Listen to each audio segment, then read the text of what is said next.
Hi. Hola. Yeah, I know. Screw this. I swear to God, if this mic hates me. So, I somewhat found that the audio issues come from this funny thing called, would you like to know? It's called Logitech G Hub. Logitech. So I had this application called Logitech G Hub. It was apparently installed with and would auto adjust everything I do all the time, and I didn't know what to do. So like some streams I would speak very tiny, and then some streams I would speak very loud at random intervals, and it just pissed me off. It just pissed me off so much. And I don't know why it did that. So it was such bullshit. It does it with Audacity. Oh, it's so great. Totally not salty about it. You can see my salt just going through the roof. Fuck.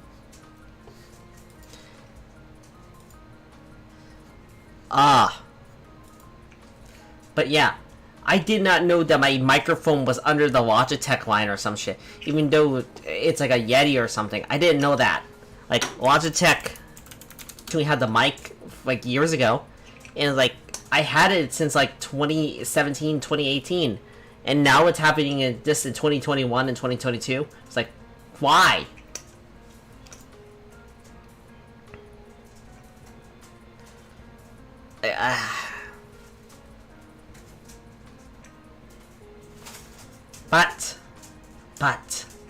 But what, my dear friend?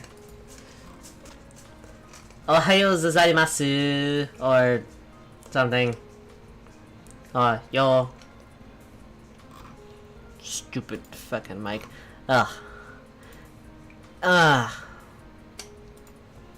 there's like this whole video I saw, and there was this one guy who was just shitting on Logitech the whole entire time. And it was kind of funny. It was just going on.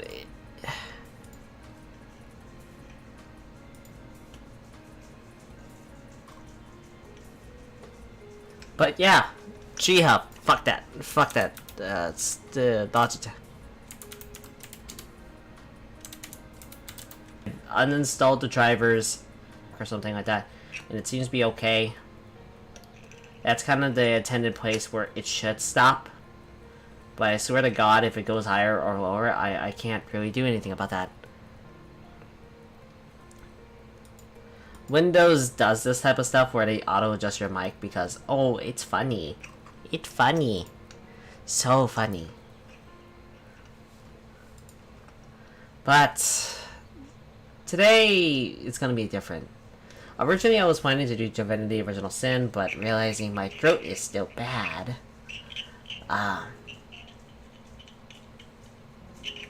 My throat is still bad. So, I decided, let's just do a little bit of reading. Recently, the newest book just came out, and for D&D, and it's called Monsters of the Multiverse. It recently got some new updates or something like that, and it's coming out in, I believe, May 17th, 2022, and it's coming right now.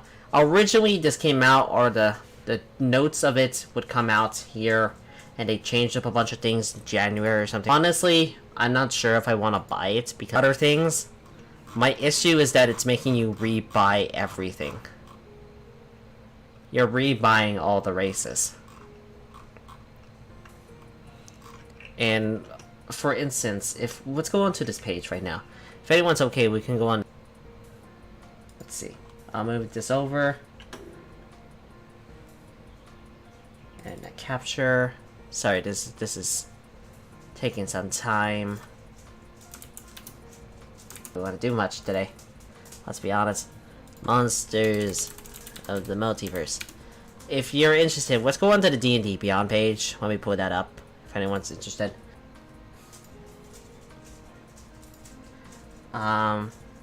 Yes.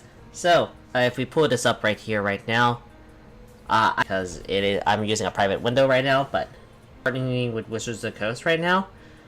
Honestly, if you really just want stuff for like your D&D games, Ref, if you ever use that, you use the Genesis system, or Archives and Nephthys if you use Pathfinder. Use that. But yeah, so Mordenkainen presents Monsters of the Multiverse, or MOM for short, or MOM. Yeah, that's such a great name. Jesus Christ. A base area of one of Monroe's Beasts for the world's greatest role-playing game. That if you own Blow's Guide to Monsters, or Mordenkainen's Tone of Foes, you already owned everything here. You're just paying another $29 because, they changed up the lore a little bit. Like, they got rid of a bit of, like, the lore where it's like, beholders aren't evil dickbags. Or, elves don't skin people alive. Because that's not culturally okay. Or something, I don't know. It's kind of dumb. It was a whole thing where they did, like, a thing where, with the Curse of Strahd thing. I know D&D servers or something like that would put my head on a pitchfork for saying that I hate Curse of Strahd. But, despite that, what happens is that you get the book, and then it comes, and then it's just full with the same shit that you got. Like, say if you got the Player's Handbook or the Monster's Manual. I have the Monster's Manual with me right now. It's in my... But, that's not really important. It just looks pretty on my shelf. Right next to my Pathfinder books. I own way too many of those. I own the Game Master Guide and everything. I also own, like, the DMG for, like, the D&D. Like, okay, but yeah. For players, it says... Includes over 30 playable races. Monsters of the Multiverse will bring all of the game's standing agnostic races into one book and add even more options to your next character related to D&D Beyond's character builder. That's not important. The character builder is not important here. The thing that we're getting is 30 playable races. This is the big number. The big number that everyone wants. Putting one single book. Updated format that makes... Wow! That's amazing! Makes them relevant. Yes! For Dungeon Masters, includes over to use D&D Beyond's Encounter tool to run, giving many monsters more damage and resilience, and improving the organization of the monster stats. Fun fact, in D&D, there are only 21 monsters. Hooray! A multiverse of lore includes updates to the monster lore that focuses on the stories on the D&D multiverse rather than any particular world. Okay, since we're sugarcoating this, let's be honest. If you actually read the book, I have, since it came out some time ago. And they had like a whole errata to this. You can find this on Reddit easily. Or 5e Tools. 5e Tools kind of has all the markups and calculations for all of this type of stuff. But, I should not be mentioning that I use 5e Tools because that's illegal. But, you know, I'm going to hell anyways. Still though, looking into this, you find yourselves buying what seems to be a book, and most of the entries have been cut slightly. Many of them have paragraphs removed, where they say like beholders aren't dickbags, or orcs aren't people who would skin people alive, or dragons are not all evil, or the gift people aren't space pirates that will totally rip your head off. For instance, if you look into it, one of the things that comes out, I guess that works, but maybe it works for you. It doesn't work for me. So when I think about that, the Hobgoblin is now just, you know, some of their features get removed. One of the other things is that the Kobold's Pack Tactics ability gets removed, so the Kobold cannot make, you know, attack another person within an hour's in range. And they also get the removal of the Cower and Prey. Cower and shit. and giving your allies the ability to attack them harder or some shit. But yeah, sparkling with the musings of Wizard Mode in Canaan, this tome features a host of creatures that the D&D heroes might face. I know it sounds like I'm being a dick, am I? The book also gathers many of these fantastical peoples from many different worlds.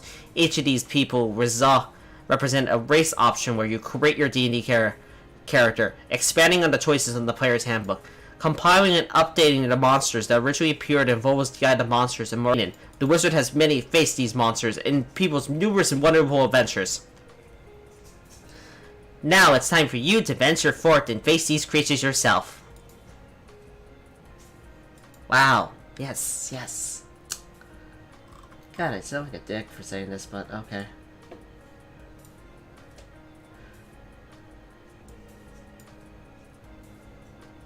But yeah, despite that, we get the complete the core Dungeons and Dragons questions. Now, honestly, you do not need. So basically, they're trying to get you to get rid of the player's handbook because the player handbook is kind of poop. I'm not gonna buy it, of course. You get an infernal attack as your magical item. This is only on D&D Beyond for now. This kind of tells you all the shit they do. Abjured Wizard, Obnophulix, and all that type of stuff.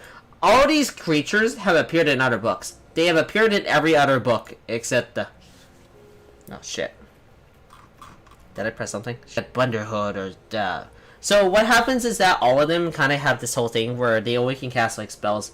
They're trying to bring back advancing casting, but it's only for when you look at the magic casting for the NPCs.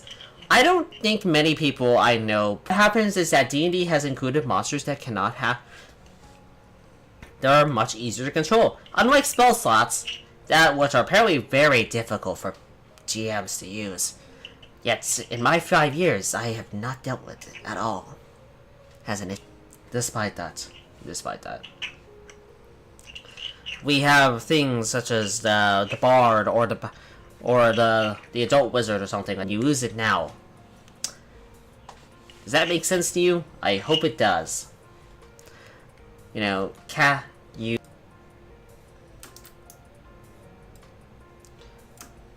So you can't cast it again, and just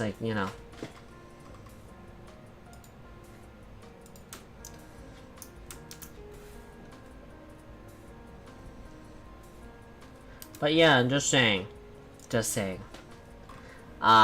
It's kind of a bit dummy thing, just to be honest.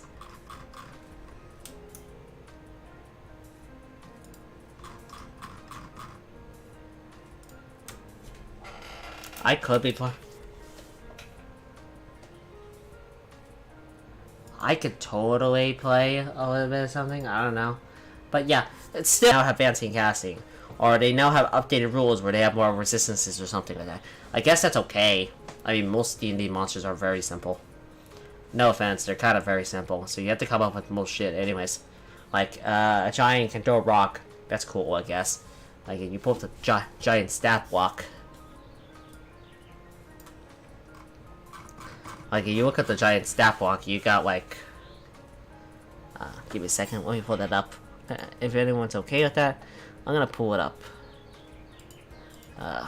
Giant that. If I pull it up for the bestiarity, let's see. Just give me a second. Let's see if you wanna fire off a giant. Let's say... Let's fight an Oni. And let's pull this up, and we're gonna fight the Oni. Say that your character is really interested in fighting these monsters. Let me add this to my sheets. I'm gonna add this as an image here. Super professional. Yes. So, if you pull up the stat block right here, this is the Oni. It is a arch-giant, lawful evil. Lawful evil from Lord Cadence to for the Monster Manual. If you're interested. It has what seems to be a 19 strength, 11 dex, you know, somewhat every average. It gets innate spellcasting, which is that it casts through its charisma, and it can innately cast these spells requiring no material components. A lot of these enemies have this whole thing where they cast. Sorry for coughing. My throat is very parched. Okay, so it gets dark vision, you know, your whole thing has a proficiency bonus of +3. Many people forget how to do proficiency bonus. Proficiency bonus is just equal to the CR. So if you're like a CR 5, yeah, you got a proficiency bonus of +3. If you're a CR 12, it's proficiency bonus +4. +5 is 13 and higher, and so a CR 30 monster would have a +9 instead of a +6, unlike the player. The player can get +7 by the means of ion stones, which are tunable items that you can grab over time. So you get like its actions, which is its multi-attack, which is 2 attacks with either its claws or its glaive, you know. Really it. It can polymorph, I guess. That's really it. It feels like there's not much to do with the Oni. If you look at the lore, which is okay, of course. I don't mind if it's only a few paragraphs. I'm just saying that not all these monsters are made equal.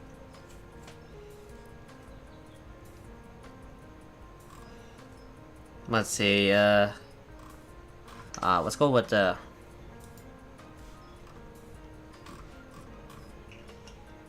like a gray render. A gray render. If you ever fought one of these things, there's it in this system. This comes from Mauritanian's Tale of Foes, page 209. So, with this in mind, this has a 19 armor class and 189 HP. It's a challenge rating of 12 and a proficiency bonus of +4, which is pretty good, I guess. Currency right now that it does not have any languages or anything, and it has like a multi-attack, which is +8 in that is a +8 to hit and 2d12 damage, which is okay, of course. But the thing is, it doesn't have anything else to do with it. Gray renders are weirder, despite its hulking form and okay.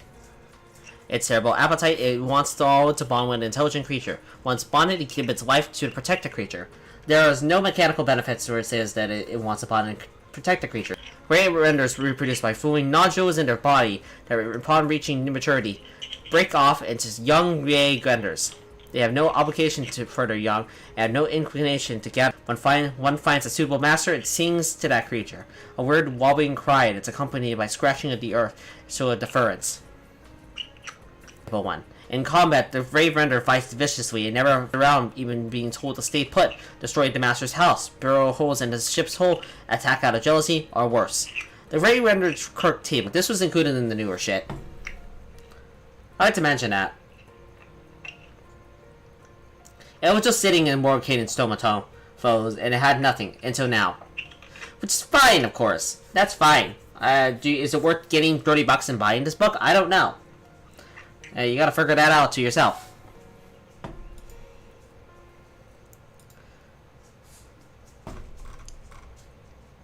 The other thing at hand is that, let's see. Let me scroll down. The races. 33 races from Mordecai and Tone presents Monsters of the Multiverse can be used for D&D Beyond. You can purchase the individual races. Okay, let's talk about this. There are 33 original races. Some of them appeared in the Player's Handbook or the Elemental Evil's Guide, or perhaps the Xanator's Guide to Everything. Or perhaps most of them will come from Bo's Tome of Monsters or something like that. That's okay. Most of those books are going to be retired anyways because they want to change out the stat box. But let's actually speak about these. I don't care about the monsters that much. The monsters can be updated and shit. That's fine. But what grinds my gears, what fucking grinds my gears, is the player races. If you're interested in... Hi! Would you be interested in perhaps... Slightly? Look, you know... Okay. So, the Aarakocra stat box has been changed. Since it is the first thing we're going to be going on, let's original stat block of the Aarakocra if you're interested. We're going to put that right here, right next to you guys' chat. And secondly, we're going to grab the original Aarakocra stat block.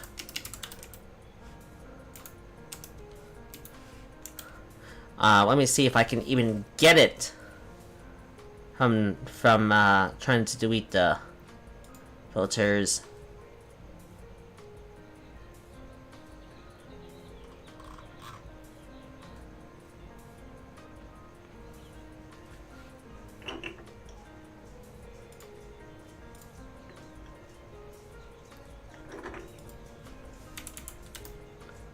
It seems that you can't even get the original Aarakocra, but I will try to, as best as I can.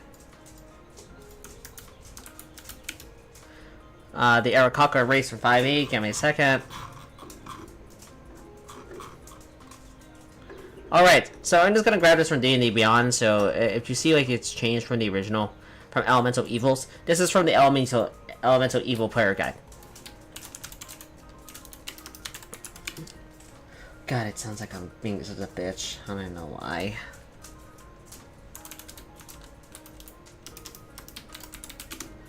Okay. We're gonna grab this. This is the original. This is the original stat block, and this is the newer stat block, if you understand. I hope you can read that right here, but oh well. We're gonna put that right here on the stats. So, the original Aarakocra. As an really dangerous than others. As a result, playing an Aarakocra requires special consideration by your GM. This is not included in the new stat block. It is not included. Okay, your dexterity score increases by 2, and your wisdom score increases by 1. They have great purposes that desire honor or civility. With mannerisms that are, you know, like, it has the choose any +2 and any +1, or choose any +1 and any other +1, or choose any other +1. Fucking. Why? I don't understand. Why did we all fucking decided, oh, custom lineage is okay. Ah, yes, this is so great. Holy shit. Why?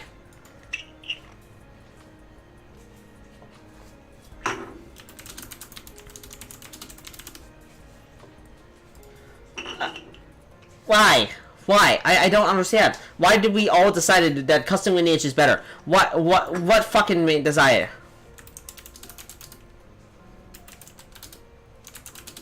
I don't understand. I really don't fucking understand. No, this was supposed to be optional back in 2020. 2020, they said that Tasha's Cauldron of Everything would make these, you know, optional. But now they're just required at this fucking point.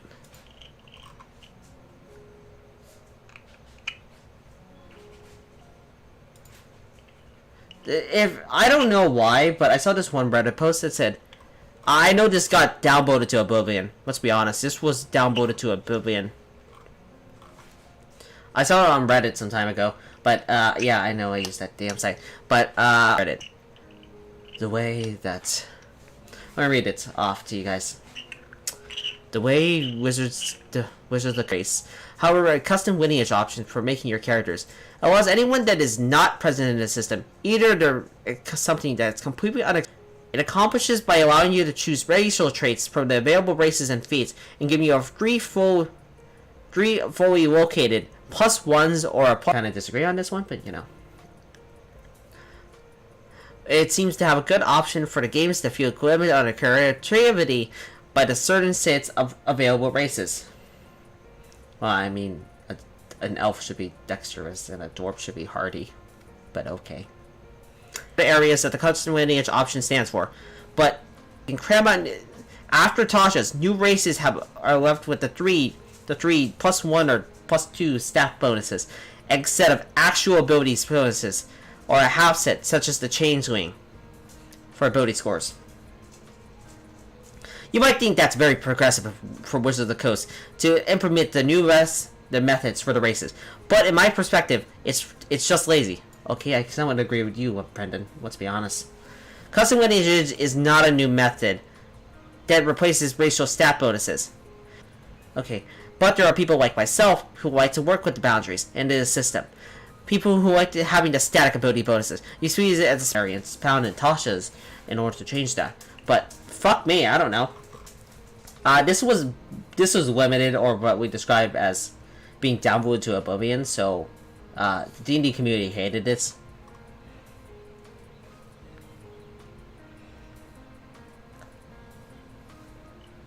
But yeah, it just felt like customizing your origin. It was the customizing your origin bit. I don't like it.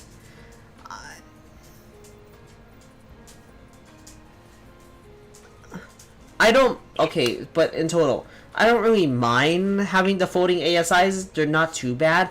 But the issue, like one ASI being floating, so like say you can't choose not to be like intelligent, have the +1 bonus to intelligence, and instead put it into wisdom or charisma. You understand? That's fine and all. Having the culture, it was the issue is that it culturally removes the different and all, but at the same time, this is fucking bland. It's an abstraction for too much for escapist fantasy. But yeah, I guess I'm wrong in that context. I don't. I'm kind of, but yeah, that's really enough.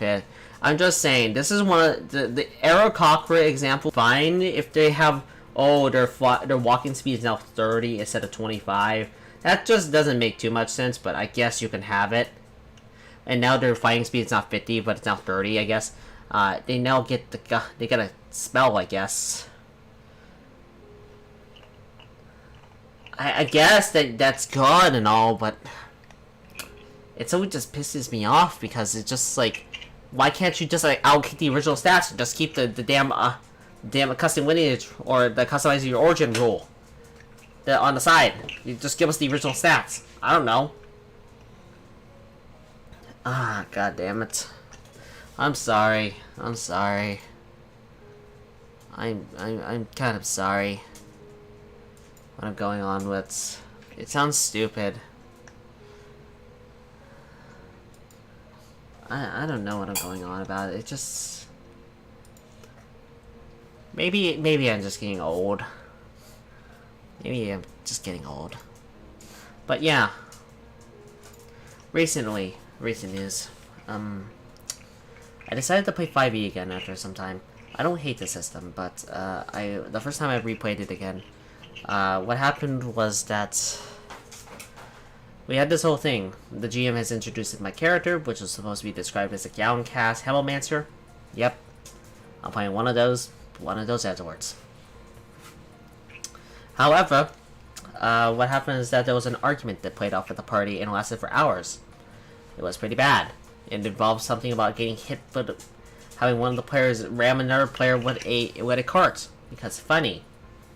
I guess that happened. I don't know how to feel about that. It worked, I guess. And did over like 64 points of damage. Killing an enemy or something like that. However, it brought down that the players fucked up that mission. That went horribly wrong, I guess. Maybe I didn't know much. I didn't know too much, but yeah, I'm just saying.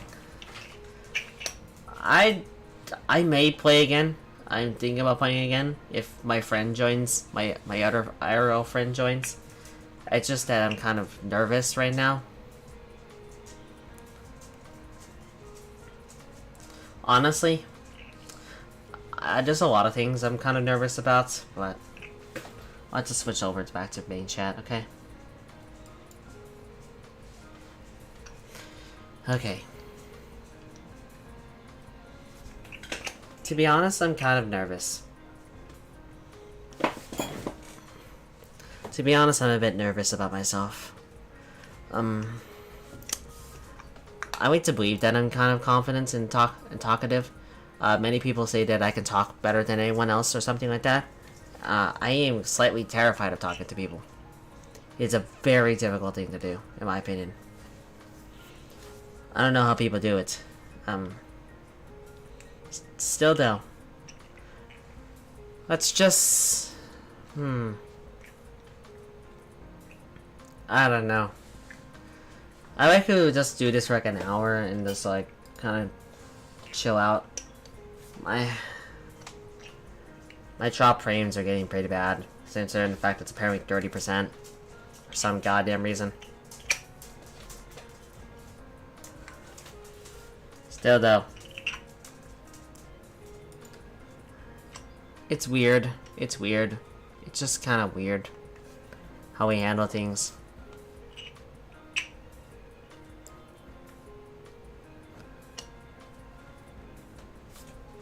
I know for a fact that not many people are here right now. That's okay. But still though, I'm kind of just nervous all the time. I feel like I'm very nervous.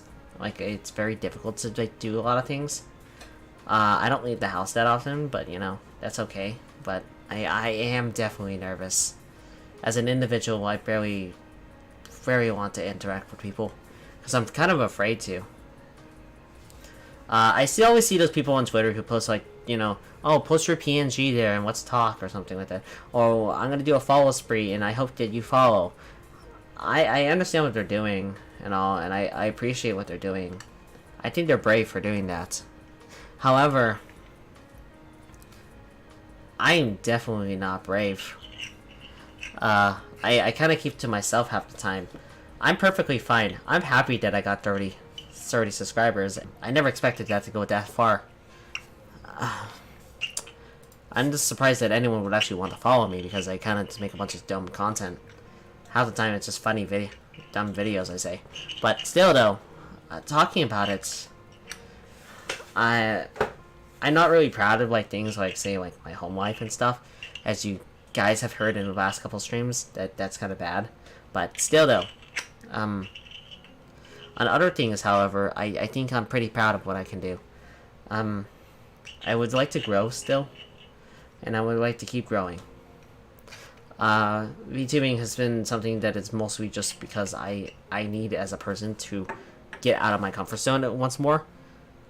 I've always been it's always been so difficult to just talk to people, but I really hope one day I can just, you know, go on to chat with some people and say, oh, you're a nice person, or you're great, or, you know, we had this whole conversation about, I don't know, toilet paper or something.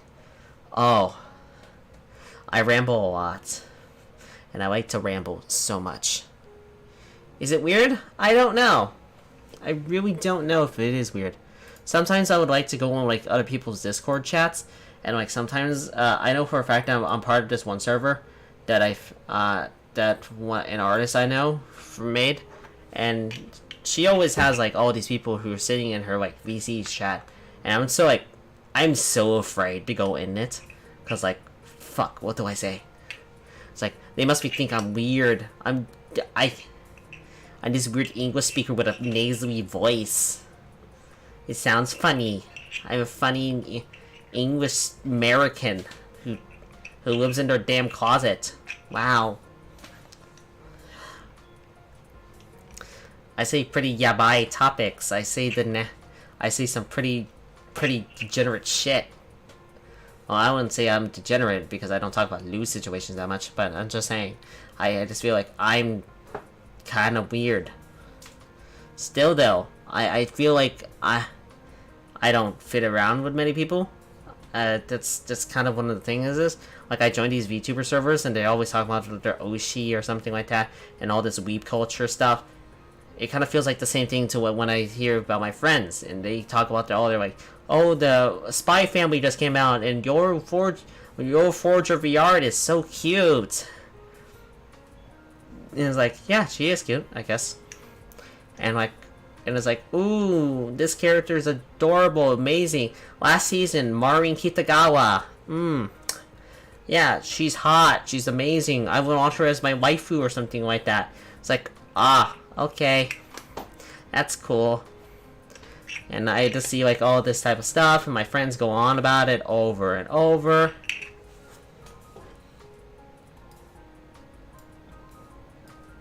and it go on over and over, and it's like, well, what do I say? What do I say? I wonder.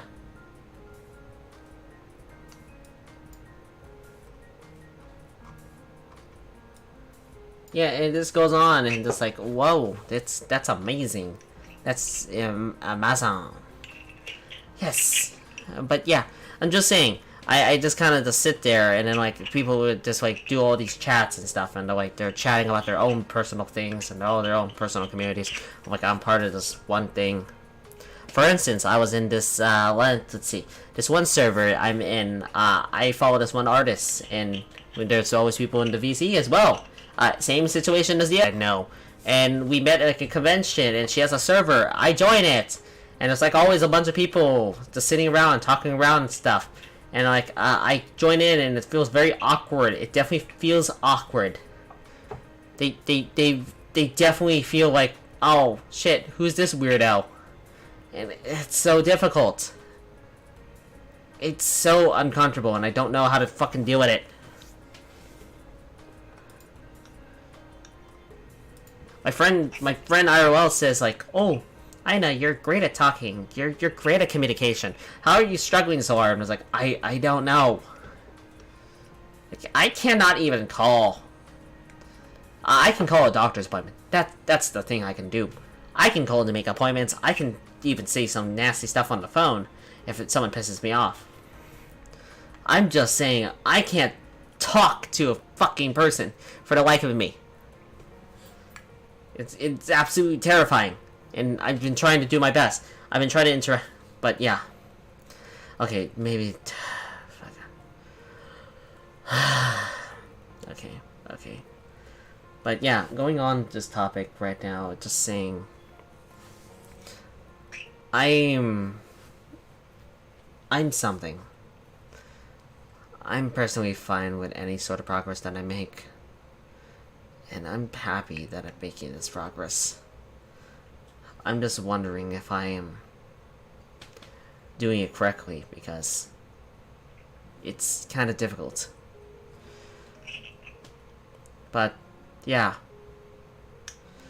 I want to keep growing. That's all that matters. The intended goal of my whole VTubing thing is to learn how to make friends. And if I can overcome this hurdle and make this challenge, I think I would consider myself fully debuted. Or fully realized. Friend making is one of the hardest things I've learned over the many years. I used to have many friends in high school.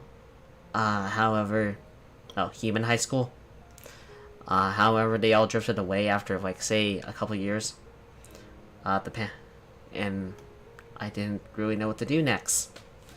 It kind of sucks. But, God. So, Pathfinder created a, let's see, I'm gonna move back over to the screen records. Is that okay? No? Okay. Thank you all for listening. We're gonna use Archive and Nethys. I use Archive and Nethys because it is the quickest way to go through stuff for Pathfinder. But we're gonna go on to Pathfinder 2nd Edition because that's what I usually play. The Book of the Dead just released.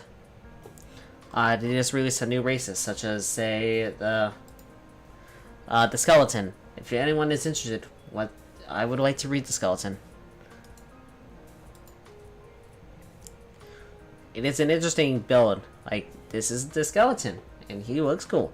This is like some sort of skeleton barbarian. He has like this crossbow on his back, he has a shield, many arrows, a halberd glaive, and he has a little cup here. That's super cool. And I love how Pathfinder makes like all their characters like, you know, they have like all their gear, and they kind of feel like actual adventurers. One of the weirdest things I don't like about D&D art is that they never show that the characters are like with adventuring gear. It's always shown that they're just like they're not wearing anything. It's like I would be self-conscious if I wasn't wearing anything. So, for instance, if I pull it up, let's see, character creation, classes, say since fucking. See, I'm a wizard. Let's be honest, I'm a wizard. let's look up this dude, the wizard. Look at this guy. He's carrying like a, I don't know what this thing. It could be like a bunch of like little incense pots or something like that. He's holding like a bunch of medallions for like say that he's gonna cast a ritual or something like that. Gloves that like with little arcane rune symbols. Component pouch. Say that he's carrying all this stuff. If we pull up the ranger dude, let's look at this. He has like a little teapot. He has like these like little arrows or something like that. He got 2 hand axes. Damn, these hand axes are cool. Where he has like his own little journal right here. That's his little journal. Like a little knife thing. I don't know what this thing is, but it looks cool. This screams that he's an adventurer, but like most D&D things, they don't have them scream adventure. Most of them are like, oh, they're not carrying anything. It's like, oh, okay. That's cool. So though, okay.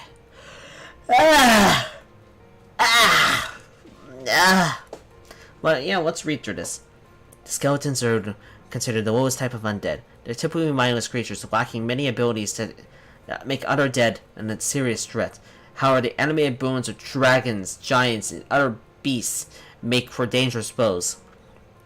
Powerful reeling creatures can retain some of their might and intellect upon returning as a skeleton. Adventurers are usually skilled and powerful in their own former lives, but they remain forced of will or in extraordinary circumstances their ego and persist even past death.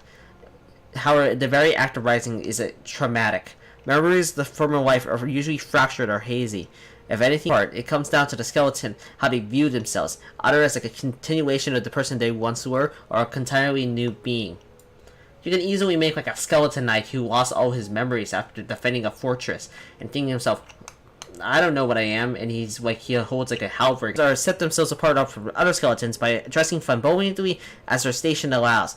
Large feather caps, ornate armor, embroidered silks, and glittering jewelry that are likely staples of their wardrobe. Some carve intricate tattoos into their bones, or paint their skulls to maintain a sense of self that simple skeletons lack, and to signal the living they are not like undead.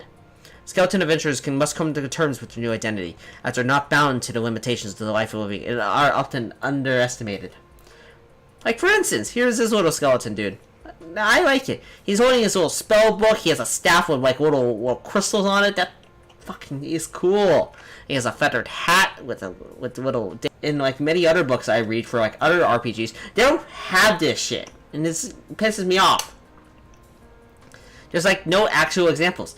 You pull up the damn tiefling from like the D&D book. They say that the damn tiefling is red or orange, and then they show off a damn purple. But yeah. Okay. Ooh, so this is the section where it's mostly just like your distinct individual. Rated into danger with little regard for the safety of your undead body. Desperately seek the acceptance of society who once moved with ease. That's so cool. That's like servant of the necromancer. That makes sense, yes. Or have difficulty empathizing with you. Or regard your undead with pity or envy. But yeah. Well, most undead, they can be evil and stuff. There's like a whole thing where they write about it. They can determine your alignment and stuff. That's amazing. But yeah. Skeletons' hit points being medium size. 25 feet. They get the ability boost of +2 to equal to their dexterity, which makes sense because they're nimble bodies and most of them are very light. The average weight of these things should be, say, 20, 55 pounds at most. Depending on like what you are, like say like 20 kilos at best. I'm just putting like numbers here. Charisma and a free stat. However, you get an ability call to your intelligence, so you're not gonna be like the greatest wizard out there. You get what I mean? So your ability fall is basically like, say, you wouldn't be like a wizard necromancer undead. That wouldn't be very viable. That makes sense because, well, you lost your brain. And a lot of other things. Common, necro, and you gain the basic benefits of undead benefits. If you pull from the sheet on the side, there's the damn other books for this. Necro. You know the necro language, which is basically the undead language. You gain low light vision, or you gain dark vision if it's already taken. Negative healing. You're damaged by positive damage or aren't healed by positive healing effects. You don't take negative damage or are healed by negative effects that heal the undead. Unlike normal undead, you aren't destroyed when produced at 0 hit points. Powerful necromantic energy. Dying, just to stabilize, do not benefit from you. When you die, you are destroyed rather than being dead, just like any other undead. Well, that kind of sucks, but, you know, makes sense. Immunity to death effects. You're immune to death effects. It means it does not make you immune to the parts of the spell, so you still take things like mental damage and being frightened from Phantasmal Killer, but you don't instantly die from it. Phantasmal Killer. That's like a fertile spell. Terrifying thing. That's an absolutely terrifying thing. See, the target is so afraid it might die. It must attempt a 44. This has the incapacitation effect. Jesus Christ.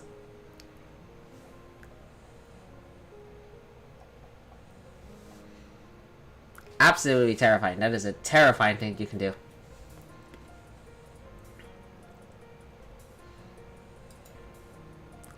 But yeah, just saying. The critical failure increases by... Jesus Christ. It's going to be really deadly. As it has a death effect. Death effects are pretty deadly. Well, duh. I'm funny.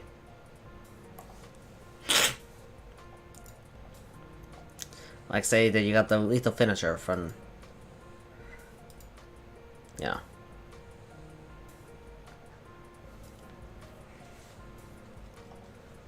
So, I'm just saying. But yeah.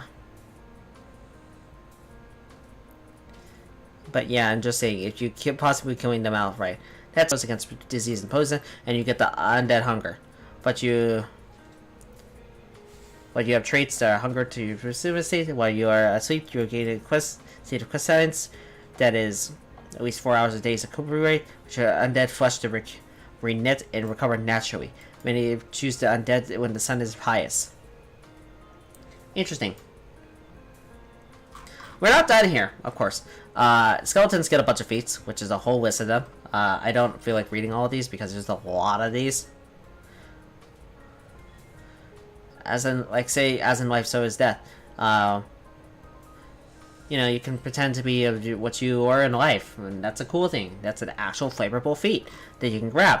You can grab these like at 3, 1, 5, 1, 5, 7, then, you know. Paragon, you got this at... You know, it's cool stuff.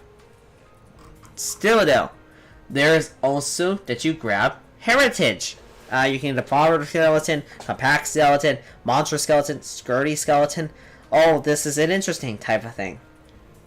You can have 10 hit points instead of physically are weak against they're rarely available in the philosophy. This one increases your speed by 5 feet, which is pretty good if you're going to be using the action economy well. Say if you're a caster, that's pretty good. Say if you're like a sorcerer or something like that, you're a sorcerer neck roll thing, and you grab like the abyssal bloodline or something like that. Oh, that would be interesting because you know you got more movement to go through.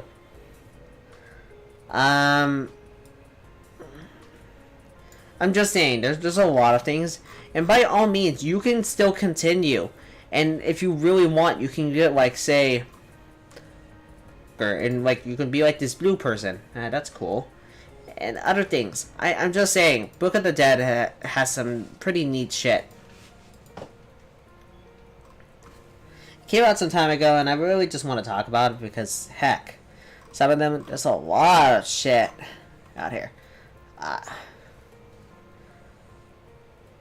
You can now get the Undead Eidolon, which is if you want to play an Undead Ghost as your... You know, your punchy ghost as your stand. That's a cool thing that you can grab. And yeah, I'm just saying. Oh. Okay, that's how it feels. I don't know. Maybe it's just because I played many years of like other games. I played Genesis for some time, and yeah, you only get like your choice or your race, and then everything else is feats. But everything is like, what's the point of your class? Because there's no statistical benefits of choosing that thing or that other thing. it's annoying because like there's no feat trees in that. Well, you can get a feat tree. It's very limited. On Genesis.ref, you can't really do much with it. You can make a wizard, and that's okay. You don't need to wear armor and all. You can run that for flavor and everything for narrative purposes. That's okay, and that's cool. It's just that it feels limited. Yeah, I don't know. It's just that maybe it's because I ran Genesis some time ago, and I was having an issue with it because I felt like the game was just a hellish nightmare. And I don't know how to explain it. It was a really bad hellish nightmare, and I felt like, yeah. I'm not very... And it does feel like sometimes that I'm losing a lot of my certainty because because I'm unsure what to do next. I have a session tomorrow that I have to run, and that's okay and everything. I like running my game. Still unsure. Being unsure is one of my biggest weaknesses, definitely. Going on about it, it just feels like I'm not sure what I'm doing. I didn't post anything like a notification on Twitter or anything lately. But yeah. Still though. I don't hate y'all. I'm very unsure.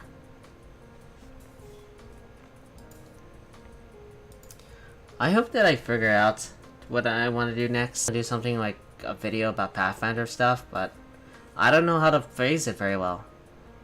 I'm not very good with video editing as I like to. I think I will do another stream on, I believe, Thursday or something.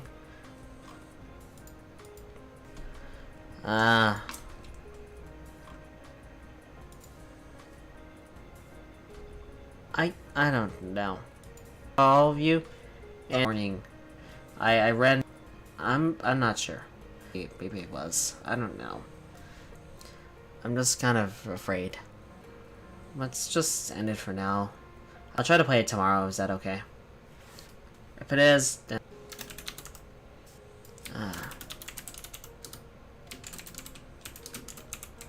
this was pretty unprofessional of me. Let's be honest. It was pretty unprofessional.